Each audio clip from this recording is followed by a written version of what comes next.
Hello student. Today's topic is council of minister. आज हम मंत्री परिषद के बारे में पढ़ेंगे। So start today's topic.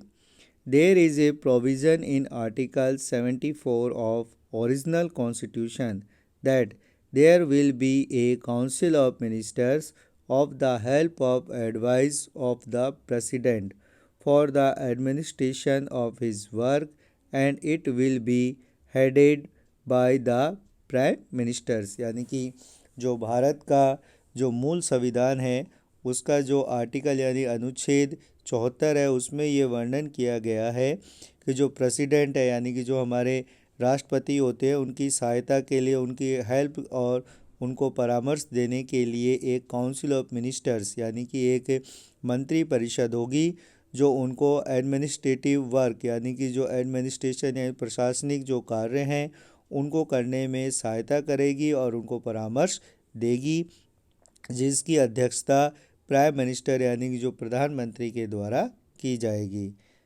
जाती है। अर्थात जो प्रेसिडेंट होता है, प्रेसिडेंट की हेल्प के लिए एक member of council, minister of council को बनाया गया है जिसको हेड प्राइम मिनिस्टर के द्वारा किया जाता है। Theoretically by this Constitution of India, all the power of executive is demand on the vestige of the president। अगर हम सैद्धांतिक रूप में देखें तो हम ये पाएंगे कि जो भारत के संविधान के द्वारा जो सबसे ज़्यादा जो शक्तियाँ हैं वो प्रेसिडेंट यानी राष्ट्रपति को प्रदान की गई है।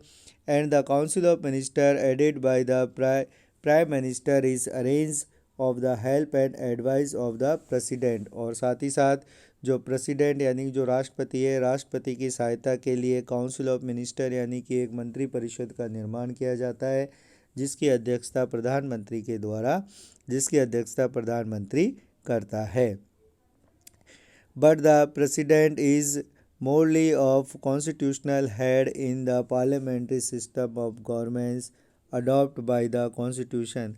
अगर हम देखें तो भारत के संविधान में जिस संसदात्मक व्यवस्था कॉन्स्टिट्यूशन पार्लियामेंट्री सिस्टम मतलब संसदात्मक व्यवस्था को अपनाया गया है उसके अनुसार जो भारत का राष्ट्रपति है वह केवल कॉन्स्टिट्यूशनल हेड यानी संवैधानिक अध्यक्ष के रूप में काम करता है।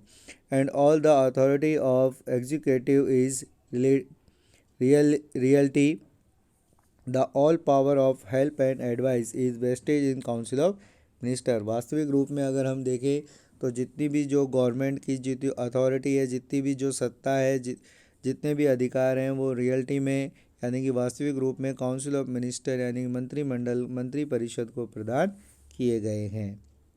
Formation of the council of ministers यानी कि जो काउंसिल ऑफ मिनिस्टर है वो किस तरीके से बनती है उसके बारे में हम अध्ययन करेंगे। First, appointment of prime minister यानी कि प्राइम मिनिस्टर है उसका अपॉइंटमेंट कैसे होता है। जो हमने लास्ट टाइम में जो प्राइम मिनिस्टर का जो पार्ट था उसमें हमने देखा था कि जो प्रेसिडेंट होता है वो प्राइम मिनिस्टर को अपॉइंट करता है और मेनली जो लोकसभा में जिस पार्टी को मेजॉरिटी होती है उसके लीडर को प्रेसिडेंट के द्वारा जो अपॉइंट किया जाता है। According to the article 75 of the Indian constitution the appointment of prime minister would be made by the president यानी कि राष्ट्रपति के द्वारा भारत के प्रधानमंत्री को नियुक्त किया जाता है। एंड द अदर मिनिस्टर्स और जो अन्य मंत्री होते हैं would also be appointed by the president on the advice of prime minister यानी कि जो अन्य मंत्री होते हैं उनका अपॉइंटमेंट, उनकी नियुक्ति भी जो राष्ट्रपति है वो प्रधानमंत्री की सलाह से करता है। According to the constitution the president appoint the prime minister. और संविधान के अनुसार माना जाए तो जो प्रेसिडेंट होता है वो प्रधानमंत्री को अपॉइंट यानी कि नियुक्त करता है। Second, selection of minister bye the prime minister यानी कि जो प्रधानमंत्री होता है वो किस तरीके से जो मिनिस्टर्स होते हैं उनको सेलेक्ट करता है। The constitutional provision of the appointment of the other minister is follows. The President will appoint the other minister on the advice of Prime Minister, but the President is bound to accept the advice of Prime Minister in practice।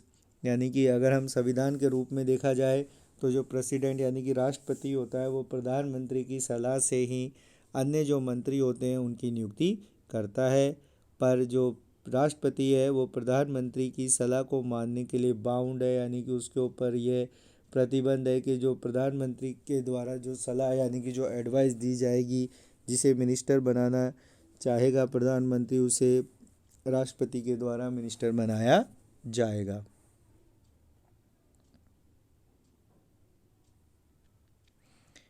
Next is distribution of work amongst the ministers. The first work of the Prime Minister after the formation of cabinet is the distribute the portfolio of ministers. Legally, Prime Minister hold the total power regarding this act, but practically he has the keep a lot of think and mind while distributing the portfolios. यानी कि जब जो council of ministers के appointment हो जाता है उसके बाद में जो मंत्री होते हैं उनमें विभागों का बंटवारा किया जाता है। अगर हम देखें तो जो विभागों के बंटवारे यानी कि डिस्ट्रीब्यूशन की जो पूरी पावर है वो प्राइम मिनिस्टर यानी कि जो प्रधानमंत्री होता है उसके पास होती है। और लेकिन वो जो प्रधानमंत्री जो इस तरीके के डिस्ट्रीब्यूशन यानी कि जो मंत्रियों में विभागों का बंटवारा करते समय बहुत अधिक सोच विचार करके ही मंत्रियों में पदों का बंटवारा करता है। Qualification of required for the ministers, जो मिनिस्टर्स होते हैं यानी कि जो मंत्री बनने के लिए जो योग्यताएं हैं वो इस प्रकार है। In the order become a minister of the council, the minister of the necessary for a person to become a member of any house of parliament if the person not a member of parliament at the time of become a minister, then is essential for him to get elected as the member of parliament within 6 months of his serving in a as a minister or is of his leave his post। यानी कि इसमें बताया गया है कि जो ministers होते हैं, मिनिस्टर बनने के लिए जो योग्यता है उसमें सबसे आवश्यक योग्यता ये है कि जिस भी व्यक्ति को मिनिस्टर बनाया जाता है वो मेंबर ऑफ एनी हाउस यानी कि जो भारत की जो संसद है उसके किसी भी हाउस या तो लोकसभा या राज्यसभा या लोकसभा का मेंबर यानी कि उसको सदस्य होना अनिवार्य है।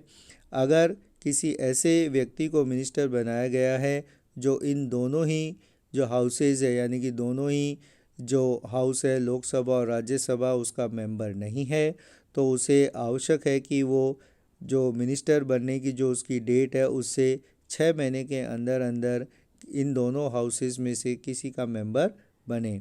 अगर वह मेंबर बन जाता है तो उसको वो मिनिस्टर बना रहेगा। अगर वो 6 महीने के अंदर किसी भी हाउस का मेंबर नहीं बन पाता है तो उसे उसी की पोस्ट से हटा दिया जाएगा।